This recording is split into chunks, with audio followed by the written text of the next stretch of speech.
नमस्कार। ऑपरेशन सिंदूर आतंकवाद के खिलाफ भारत की बड़ी कार्रवाई। कई दशकों से भारत सरहद पार से चलाए जा रहे आतंकवाद का सामना कर रहा है और अब भारत ने ये स्पष्ट कर दिया है कि आतंकवाद के खिलाफ हम किसी भी हद तक जा सकते हैं, किसी भी हद तक जाकर जवाब दे सकते हैं। रक्षा मंत्री राजनाथ सिंह ने आज श्रीनगर का दौरा किया और उन्होंने स्पष्ट कर दिया कि आतंक को किसी भी कीमत पर बख्शा नहीं जाएगा, चाहे कूटनीति हो, रणनीति हो, सैन्य क्षमता हो, लेकिन आतंकवाद पर जो प्रहार है वो और मजबूत होगा, पहले से ज्यादा तेज होगा। इसी पर आज करेंगे चर्चा। मैं हूं रमा त्यागी, मेरे साथ जुड़ेंगे खास मेहमान भी।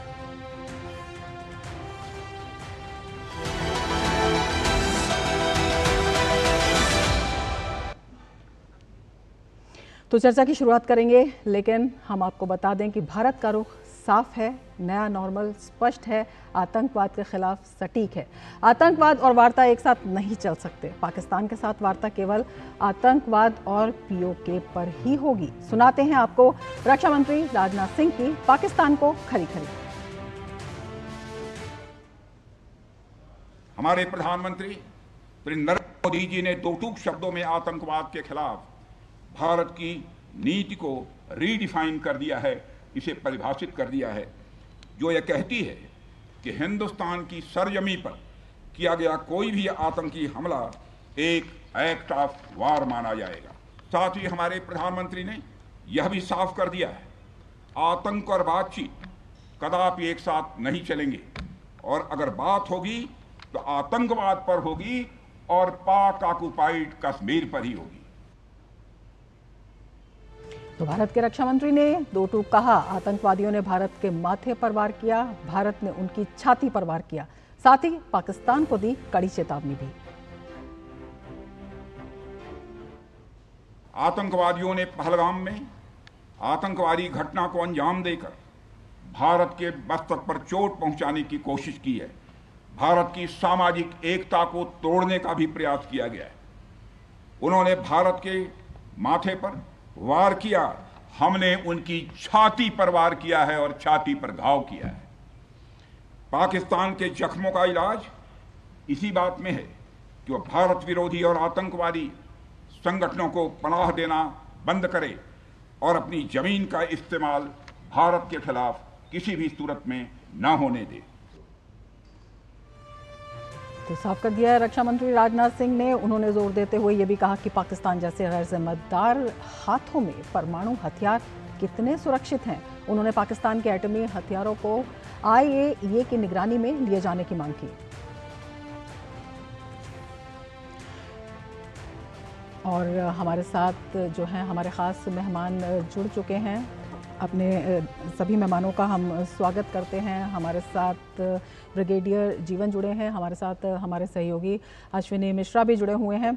अश्विनी, सबसे पहले आपसे जानना चाहेंगे, रक्षा मंत्री का आज का दौरा, जो हमारे सैन्य सुरक्षा बल हैं उनको एक नया संबल तो है ही, इसके साथ ही कई तरह के बड़े और कड़े सटीक संदेश भी हैं।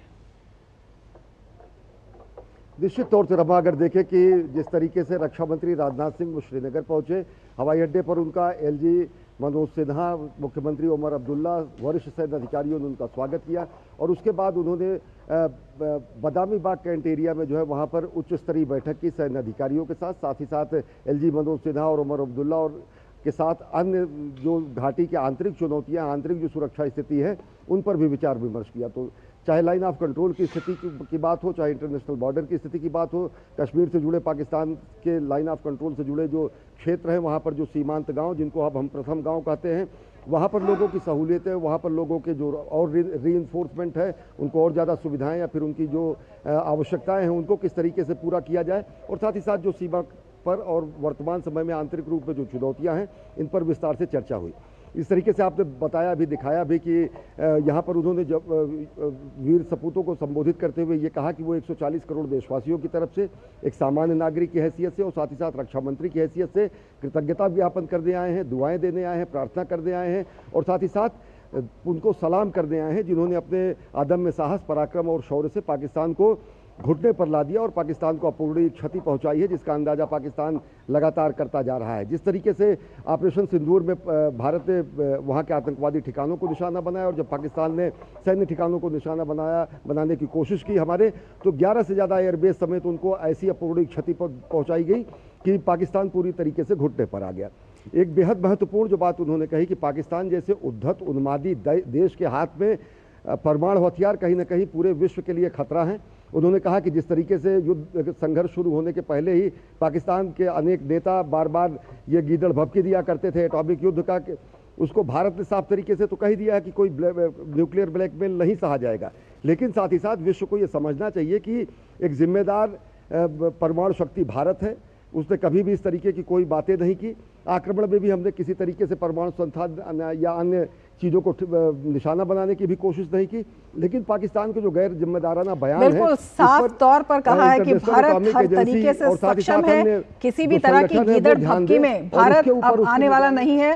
ब्रिगेडियर राजपुरोहित भी हमारे साथ जुड़े हुए हैं। राजपुरोहित जी, आपसे समझना चाहेंगे, पहले प्रधानमंत्री का आदमपुर दौरा, उसके बाद रक्षा मंत्री राजनाथ सिंह का श्रीनगर का दौरा अपने आप में कितना महत्वपूर्ण, और एक बार फिर उन्होंने दोहराया कि ये भारत का नया नॉर्मल है, किसी भी तरह की धमकी से डरने वाले हम नहीं हैं अब। जी जी रमा जी, ये अपने आप में एक अभूतपूर्व उदाहरण है कि जब जब हम युद्ध में जाते हैं, जब जब हम कड़े समय से गुजरते हैं, उसके तुरंत बाद नेतृत्व का ये धर्म बनता है, ड्यूटी बनती है कि वो युद्धरत सिपाहियों से जाकर के मिले। आदमपुर बेस अपने आप में विजिट करना एक स्ट्रेटेजिक इशू बन गया है। वो इसलिए क्योंकि पाकिस्तान ने क्लेम किया था कि उन्होंने आदमपुर एयरबेस को ध्वस्त कर दिया, और प्रधानमंत्री जी ने पहले से वहीं जाकर के उन्हीं हवाई जहाज, उन्हीं S-400 के बीच में से देश को संदेश दिया, उन देश से बातचीत की। तो ये दो बातें जाहिर करता है, एक तो हमारी शक्ति जाहिर करती है, और दूसरा पाकिस्तान की ये जो नेफेरियस डिजाइन है, सोशल मीडिया वॉरफेयर है, वो दिखाता है कि जी आदमपुर ध्वस्त हो गया। तो ऐसा कुछ नहीं हुआ। दूसरा, रक्षा मंत्री का कश्मीर जाना ये अपने आप में बहुत बड़ी बात है। अगेन मैं कहूंगा कि नेतृत्व का एक बेहतरीन उदाहरण है। जब जब हम युद्ध में होते हैं, चाहे मैं खास करके अगर सेना की बात करूं, तो एक तो हम जवानों के साथ में रहते हैं, और दूसरा जीत हो या हार हम उनके साथ में जाकर के दुख और सुख बांटते हैं। और रक्षा मंत्री ने न केवल जवानों का मनोबल बढ़ाया, बल्कि वहां की आम आवाम को, आम जनता को भी प्रोत्साहित किया, और पूरे देश को संदेश दिया कि जो ये पाकिस्तान की डिजाइन है ये नहीं चलेगी। अब तक उसने किया था और भारत ने सहन किया। 22 अप्रैल उसके लिए एक चिन्हित लाइन बन गई है, काली लाइन बन गई है, जिसको उसने क्रॉस किया और उसको भुगतना पड़ा। अब इस भुगतने के साथ में उसके साथ साथ बहुत सारे उसके दरवाजे और खिड़कियां बंद हो गए हैं, उसका पानी बंद हो गया, उसका नीतिसार बंद हो गया है, और वो दुनिया के अंदर एक बदमाश नेशन के तौर पर, रोग नेशन के तौर पर खुल करके सामने आ गया है। और साथ ही जो रक्षा मंत्री ने कहा कि उनकी न्यूक्लियर साइट है, ये बहुत बड़ा मुद्दा था कि जो अपने हथियार संभाल ही नहीं पाता उसे क्यों देना, बंदर के हाथ में उस तरह क्यों देना। तो ये अपने आप में बहुत बड़ी बात है। और बिल्कुल पाकिस्तान का जो झूठ है वो सबके सामने आया है, और भारत की जो प्रतिबद्धता है वो भी सबके सामने आई है। ऑपरेशन सिंदूर प्रतिबद्धता है और कड़ी प्रतिज्ञा है आतंक के खिलाफ भारत की। ये दुनिया को झांकी भी है भारत की आधुनिक सैन्य शक्ति की। भारत ने दिखा दिया है कि हम दुनिया की सर्वश्रेष्ठ सैन्य शक्ति हैं। भारत ने स्वदेशी तौर पर जो हथियार विकसित किए हैं उनका भी लोहा दुनिया मान रही है। चर्चा को बढ़ाएंगे, लेकिन उससे पहले दिखाते हैं आपको ये खास रिपोर्ट। आतंक के खिलाफ निर्णायक कार्रवाई से दहशतगर्दों में खलबली तो है ही, साथ ही दुनिया ने मॉडर्न वॉरफेयर की भारतीय सैन्य शक्ति का दम भी देखा। ऑपरेशन सिंदूर के दौरान सेना ने आतंकियों और उनके आकाओं के खिलाफ जिस सटीकता और सतर्कता से कार्रवाई की है, उसके कसीदे 7 समुंदर पार भी पढ़े जा रहे हैं। बड़े बड़े रक्षा विशेषज्ञ भारत की सैन्य ताकत और दृढ़ इच्छा शक्ति वाले नेतृत्व के मुरीद हो गए हैं। ऑपरेशन सिंदूर को लेकर अमेरिका के प्रसिद्ध युद्ध विशेषज्ञ जॉन स्पेंसर ने कहा है कि ये भारत की एक निर्णायक सैन्य जीत है, जिसने न केवल आतंक के खिलाफ उसकी रणनीति को नए स्तर पर पहुंचाया है, बल्कि पाकिस्तान को स्पष्ट संदेश भी दे दिया है। अब उसकी जमीन से हुआ आतंकी हमला सीधा युद्ध माना जाएगा।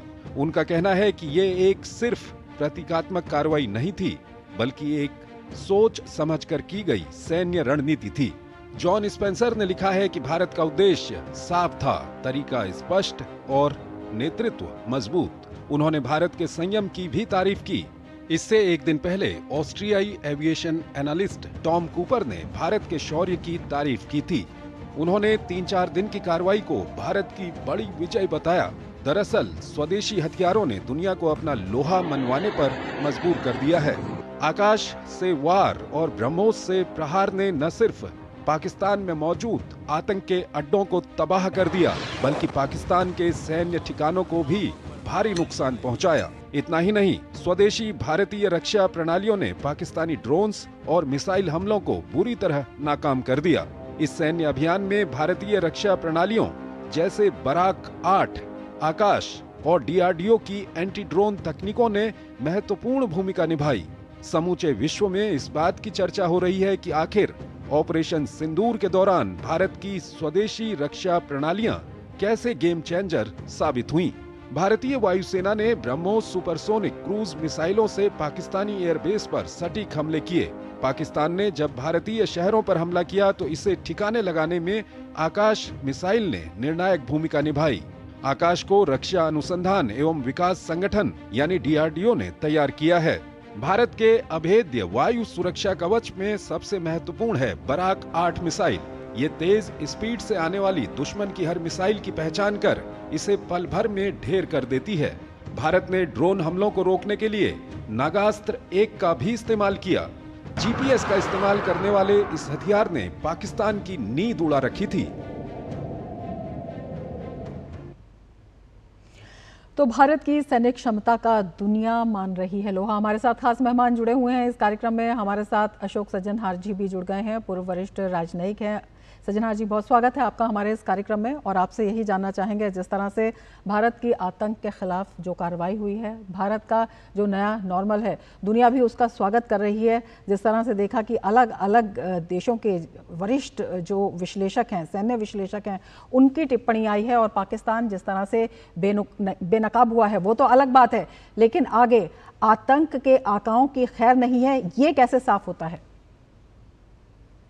बहुत धन्यवाद मुझे आमंत्रित करने के लिए। आप बिल्कुल ठीक कह रही हैं। देखिए, भारत ने एक न्यू नॉर्मल एस्टैब्लिश कर दिया है, और वो न्यू नॉर्मल मेरे विचार से जिस प्रकार से प्रधानमंत्री मोदी ने 12 तारीख को जब उन्होंने राष्ट्र के नाम संदेश दिया, तो वो संदेश केवल राष्ट्र के नाम नहीं था, राष्ट्र के नाम था ही बिल्कुल अपने लोगों को बताने के लिए जो वास्तविक स्थिति क्या है। क्योंकि पाकिस्तान बहुत ही मिस इन्फॉर्मेशन, डिसइंफॉर्मेशन और फेक न्यूज़ चला रहा था पूरी दुनिया में। और बहुत सारे विश्व के ऐसे न्यूज़पेपर्स भी हैं, मीडिया चैनल्स भी हैं जो उसको एक्सेप्ट कर रहे थे। परंतु प्रधानमंत्री मोदी के 12 तारीख के जो भाषण था, उससे सब कुछ साफ हो गया। और ये संदेश पाकिस्तान के लिए भी था, पाकिस्तान में जो आतंकी हैं उनके लिए भी था। और उनके लिए ये संदेश था, जो तुम कहीं भी छिपे रहो तो हम तुमको ढूंढ निकालेंगे। जिस प्रकार से सटीक तरीके से, और जैसे हमारे विदेश सचिव और जो हमारी 2 महिला ऑफिसर्स थी, उन्होंने बड़े अच्छी तरीके से बताया, जो वहां पर हमने बिल्कुल प्रिसाइज, बड़े रिस्पॉन्सिबल, बड़े रिस्ट्रेंड और नॉन एस्केलेटरी तरीके से हमने उनके जो 9 अड्डों पर हमला किया, कोई इसका सोच भी नहीं सकता था।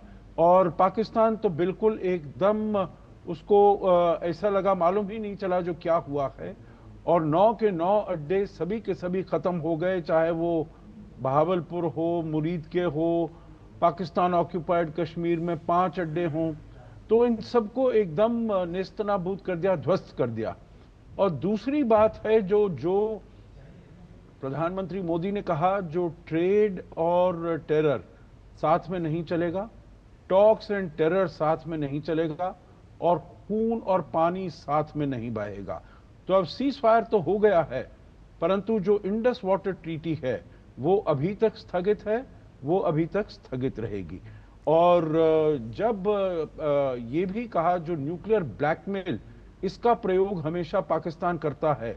और मैं समझता हूं सबसे बड़ा जो महत्वपूर्ण इसमें एक तो इंडस वाटर ट्रीटी का आया, एक न्यूक्लियर ब्लैकमेल का जो हुआ था, जो पाकिस्तान ने बनाया था और जो पूरी दुनिया के सामने वो रखता था, वो बिल्कुल भारत ने साफ कर दिया है कि हर मोर्चे पर पाकिस्तान अगर कोई नापाक हरकत करता है तो उसे कड़ी टक्कर मिलेगी। चर्चा हम जारी रखेंगे, लेकिन वक्त हो चला है एक ब्रेक का। आप जुड़े रहिए डीडी न्यूज के साथ।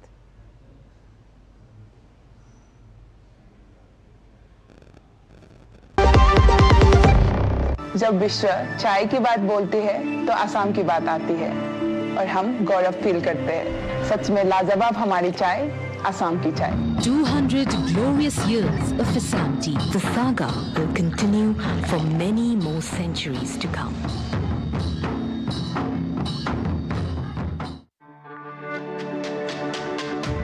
मेरी पसंद, मेरी पसंद,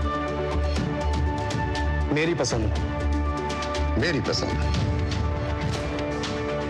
हमारी पसंद, हम सबकी पसंद। मजबूत देश का मजबूत सरिया हो गया स्टील।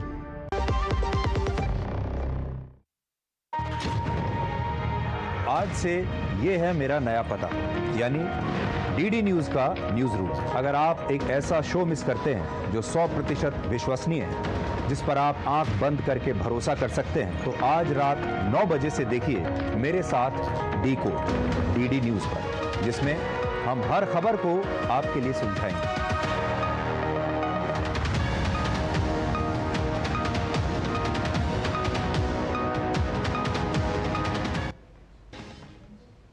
ब्रेक के बाद फिर से आपका स्वागत है हमारे खास कार्यक्रम में। और हमारे साथ 3 मेहमान हमारे साथ इस वक्त जुड़े हुए हैं। अश्विनी, आपके पास आना चाहेंगे और आपसे जानना चाहेंगे, रक्षा मंत्री ने न केवल जो सुरक्षा बल हैं उनसे मुलाकात की है, बल्कि सुरक्षा स्थिति की समीक्षा भी की है, काफ़ी मीटिंग्स भी वहां पर रही है। ये अपने आप में, जिस तरह से हम कड़े संदेश की बात कर रहे हैं, तो ये भी अपने आप में एक बड़ा मैसेज जाता है कि ऑपरेशन सिंदूर जो है वो अभी जारी है, सीज फायर है, लेकिन अगर वायलेशन कोई होता है तो जवाब देने में चूक नहीं की जाएगी। रमा, देखिए, सीमा पर हमने भले अपनी गतिविधियां पाकिस्तान की आक्रामक गतिविधियों के बाद हमने बंद कर दी हो। अब पाकिस्तान की तरफ से कोई आक्रामकता नहीं, सीमा पर शांति है, एलओसी पर शांति है। लेकिन घाटी के अंदर अगर आप कहें तो लगातार आतंकवाद निरोधी गतिविधियां चल रही हैं। पिछले 48 घंटे में 6 आतंकवादियों को ढेर किया जा चुका है। शोपियान में 3 आतंकवादी मारे गए थे, आज जो है त्राल में 3 आतंकवादी मारे गए हैं। तो आप समझ सकते हैं कि कितनी तेजी से पूरा का पूरा यहाँ पर आपसे आगे जानकारी लेंगे, लेकिन अभी बता दें एक बड़ी खबर आ रही है। तुर्की की कंपनी टेलेबी का सिक्योरिटी क्लियरेंस रद्द कर दिया गया है। नागरिक उड्डयन सुरक्षा ब्यूरो ने इसे रद्द किया है। सिक्योरिटी क्लियरेंस राष्ट्रीय सुरक्षा के हित में इसको एक बड़ा फैसला माना जा रहा है। हमारे संवाददाता तपस भट्टाचार्य हमारे साथ जुड़ चुके हैं। तपस, क्या कुछ जानकारी इस बारे में बता दें? राष्ट्रीय सुरक्षा के हित में ये बड़ा फैसला है, तुर्की की कंपनी टेलेबी का सिक्योरिटी क्लियरेंस जो है रद्द कर दिया गया है, तो राष्ट्रीय सुरक्षा के हित में ये एक बड़ा फैसला माना जा रहा है। नागरिक उड्डयन सुरक्षा ब्यूरो ने इसको रद्द किया है। सिक्योरिटी क्लियरेंस जो है तुर्की का रद्द कर दिया गया है, तुर्की की कंपनी का, और ये एक बड़ा फैसला है जब हम राष्ट्रीय सुरक्षा की बात करते हैं। और हमारे साथ हमारे संवाददाता जुड़ेंगे, हमारे साथ 2 खास मेहमान भी जुड़े हुए हैं। सज्जनहार जी, आपसे समझना चाहेंगे, जिस तरह से तमाम कदम उठा रहे हैं तुर्की की कंपनी का, ये जो क्लियरेंस अब रद्द किया गया है, ये अपने आप में कितना ज़रूरी, कितना बड़ा और कितना कड़ा फैसला?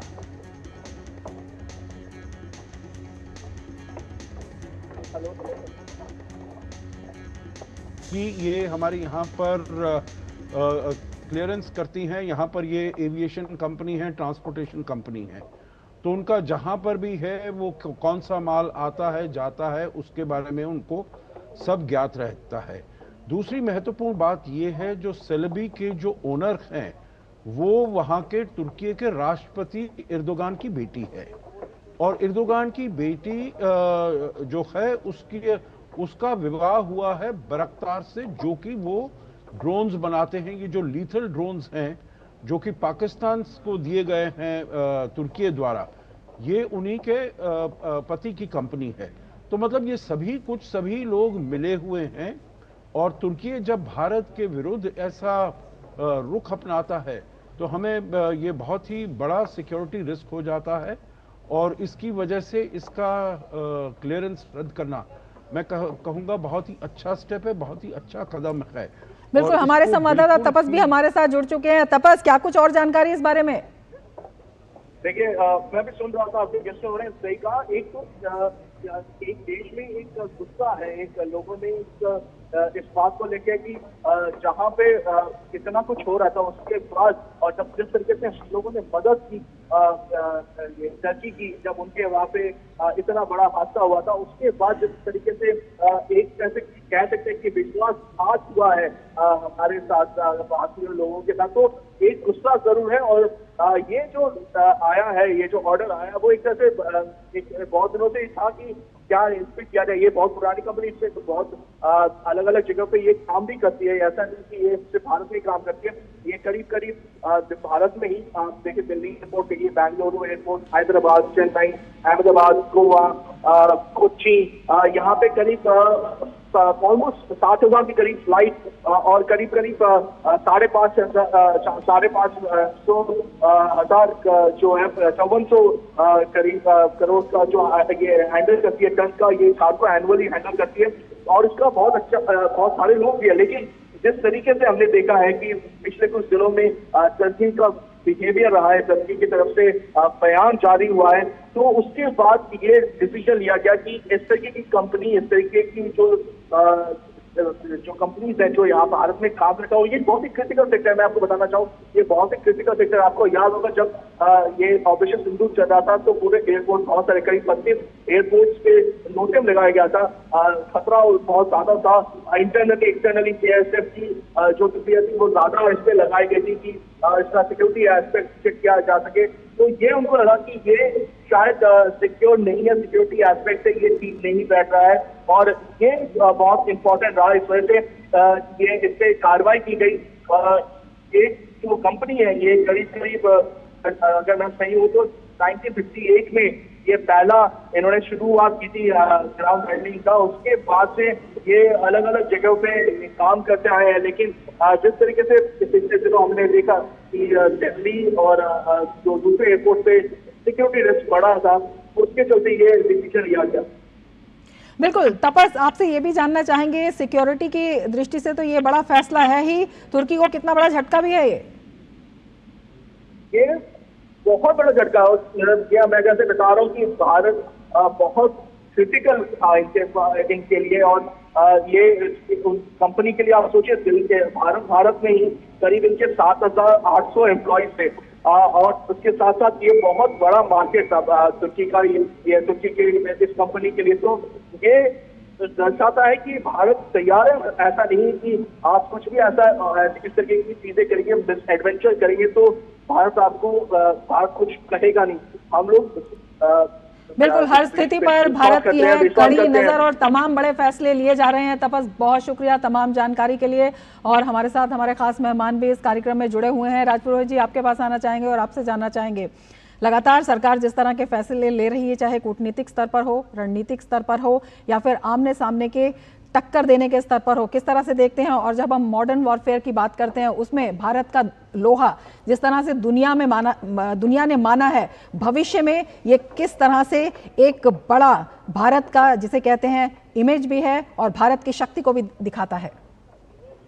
जी, अब ये समय आ गया है कि न केवल शक्ति से बल्कि मंत्र शक्ति से भी कार्य होना चाहिए।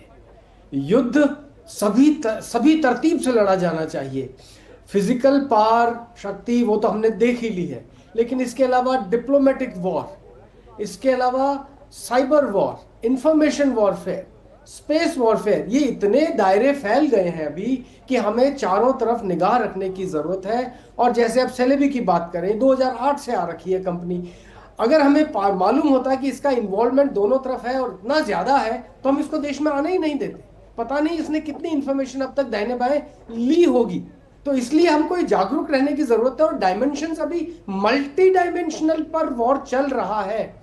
नहीं कह सकते कि सिर्फ हम तलवार से या बंदूक से हम दुश्मन को रोक लेंगे। दुश्मन को रोकने के लिए अभी हमको चारों तरफ से उसको ब्लॉक करना होगा, जिसके अंदर अब अगर हमने जैसा डिजिटल अटैक किया था उनके ऊपर, उनको चारों तरफ से ब्लॉक कर दिया, और अभी बिल्कुल दुश्मन को घेरा जा रहा है चारों तरफ से। सज्जनहार जी भी हमारे साथ जुड़े हुए हैं। सज्जनहार जी, जिस तरह से तमाम मोर्चों की हम बात कर रहे हैं, आतंकवाद पर भारत की एक तकनीकी टीम न्यूयॉर्क में भी है, यूएन में भी बातचीत हुई है, टीआरएफ और एलईटी के सबूत जो हैं सौंपे गए हैं और इन कई जो संगठन है, आतंकवादी संगठन है, उन्हें ब्लॉक करने की भी मांग की गई है। अपने आप में ये जो कूटनीतिक कदम है, इनको किस तरह से देखते हैं और जिस तरह से दुनिया भर में भारत को अब समर्थन भी मिल रहा है, तमाम अगर हम बड़े वैश्विक न्यूज़पेपर देखते हैं या बड़े रक्षा जो विशेषज्ञ हैं या विश्लेषक हैं उनके बयान देखते हैं, उन्होंने स्वीकार किया है जिस तरह की इमेजेस आई हैं और उन्होंने भी जो पाकिस्तान की नापाक हरकतें हैं उन पर एक मोहर लगाई है। जी, आप बिल्कुल ठीक कह रही हैं। देखिए, जो जैसे मैं पहले भी कह रहा था, बहुत ही ज़्यादा मिस इन्फॉर्मेशन कैंपेन पाकिस्तान ने चलाया है। यहाँ तक कि बहुत ही हमारे अपने देश में लोगों के सोचने को उन्होंने काफ़ी भ्रमित करने का प्रयास किया है। तो ऐसे विश्व में भी उन्होंने किया है। परंतु ये जो बड़े बड़े विश्लेषक हैं, जैसे आपने बताया अभी स्पेंसर, जिम कूपर वगैरह, इनके जो कमेंट्स आए हैं, इनके जो रिमार्क्स आए हैं, ये मेरे ख्याल से बड़े रीएश्योरिंग है हमारे लिए। तो प्रधानमंत्री मोदी जो कहते हैं वो बिल्कुल पत्थर की लकीर है। जो उन्होंने कहा, जो हमारा इतना अच्छा वहाँ पर परफॉर्मेंस रहा पहले ही दिन 7 तारीख की सुबह को करने की कोशिश की थी, उस पर भी एक बड़ा प्रहार हो जाता है जब कश्मीर से कन्याकुमारी तक लेकर निकलती है तिरंगा यात्रा और दिखाता है कि भारत किस तरह से एक खड़ा है आतंकवाद के खिलाफ। आतंकवाद के खिलाफ जो भारत की आवाज़ है वो विश्व में मुखर हो रही है और उम्मीद करेंगे कि बड़े परिणाम जो हैं इसके देखने को मिलेंगे। बहुत शुक्रिया सज्जनहार जी, बहुत शुक्रिया राजपुरोहित जी, बहुत शुक्रिया अश्विनी, तमाम जानकारी के लिए और इतने महत्वपूर्ण विषय पर ये विचार हमसे साझा करने के लिए। इसके साथ ही चर्चा में फिलहाल इतना ही, दीजिए इजाज़त, नमस्कार।